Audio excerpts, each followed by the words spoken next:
Advocate صاحب، آج کا ٹاپک ہراسمنٹ جی ہراسمنٹ ہے. اصل میں ابھی ریسنٹلی میرا ایک گروپ سے تعلق جڑا, ادھر مجھے بلایا گیا تھا.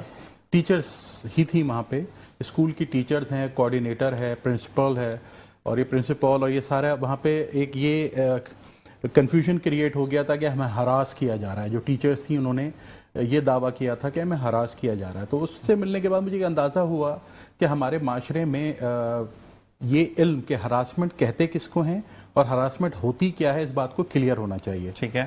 اچھا, اب ہراساں کرنا کہتے کس کو ہیں؟ ہراساں کرنے کا مقصد یہ ہے کہ آپ کی کسی بھی زبانی, تحریری, جسمانی اور آج کل آن لائن عمل سے کسی کو ذلت, دھمکی, ناراضگی محسوس ہو, یہ ہراسمنٹ ہے.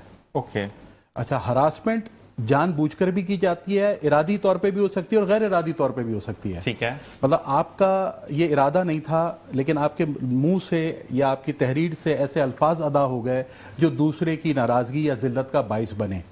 تو اگر ایسی بھی کوئی چیز پروو ہو گئی کہ آپ نے بھلے ارادے سے ایسا نہیں کیا تھا, غیر ارادی طور پہ کیا تھا, مگر آپ ہراسمنٹ کے مرتکب پائے جائیں گے. اچھا, اب اس کے اندر ایک چھوٹی سی فائن لائن بھی ہے. اگر آپ غیر حاضر رہتے ہیں ایز اے ملازم, ایک ملازم کے طور پہ غیر حاضر رہتے ہیں, اپنا کام پورا نہیں کرتے, اور آپ کا باس, آپ کا لائن مینیجر آپ کو ڈانٹتا ہے یا آپ سے سوال پوچھتا ہے, تو یہ ہراسمنٹ نہیں ہے. اب ایک ٹیچر 15 دن سے ایبسنٹ تھی, جب وہ گھر پہ جب اپنی نوکری پہ پہنچتی ہے تو اس کے جو بھی کوآرڈینیٹر ہے یا اس کے جو بھی پرنسپل ہے وہ پوچھتی ہے کہ بھئی تم کیوں نہیں آئی تھیں, بلا اجازت, بلا انفارم کیے ہوئے, وداؤٹ انفارمیشن آپ ایبسنٹ تھیں, کیوں؟ وہ اس کو ہراسمنٹ کہہ رہی ہیں. تو یہ ہراسمنٹ نہیں ہے, یہ ہراسمنٹ نہیں ہے.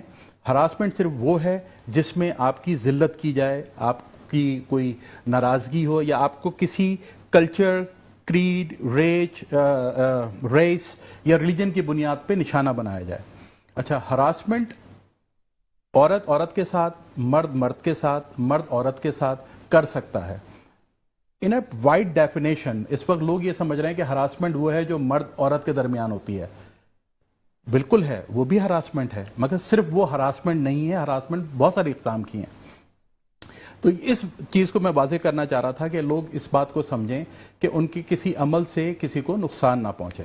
اچھا, عموماً اس وقت سوشل میڈیا کیونکہ کامن ہوتا جا رہا ہے تو بہت ساری ہراسمنٹ وہاں پر ہو رہی ہے.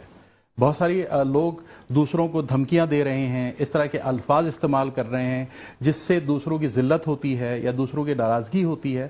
یہ نہ کریں, کیونکہ ہراساں کرنا کا قانون موجود ہے اور آپ کو سزا بھی ہو سکتی ہے اور آپ کے ساتھ فائن بھی ہو سکتا ہے. تو یہ ہراسمنٹ اس لیے آج ہم نے ٹاپک رکھا کہ اس کو کلیئر کیا جائے کہ ہراسمنٹ ہوتی کیا ہے. اچھا, جو ٹیچر اگر چھٹی پر ہے یا ورکر چھٹی پر ہے تو اس کو ہراسمنٹ نہیں بولیں گے, اس کو یہ بولیں گے کہ حرام کی مت کھاؤ, کام پہ ٹائم پر آؤ.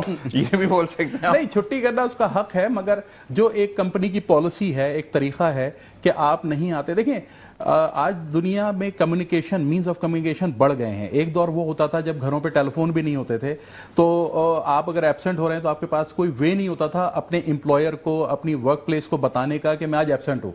آپ اگلے دن پہنچ کے بتاتے تھے. آج کے دور میں واٹس ایپ ہر چیز موجود ہے, آپ نہیں پہنچ رہے, آپ واٹس ایپ میسج کر دیجئے, ایک وائس ریکارڈنگ چھوڑ دیجئے, ایک ایس ایم ایس کر دیجئے کہ میں آج نہیں آؤں گا, تاکہ امپلائر یا آپ کے لائن مینیجر کو پتا ہو کہ آج آپ نہیں آئیں گے. جیسے کہ ہمیں ابھی ہم نے ایک پیارا سا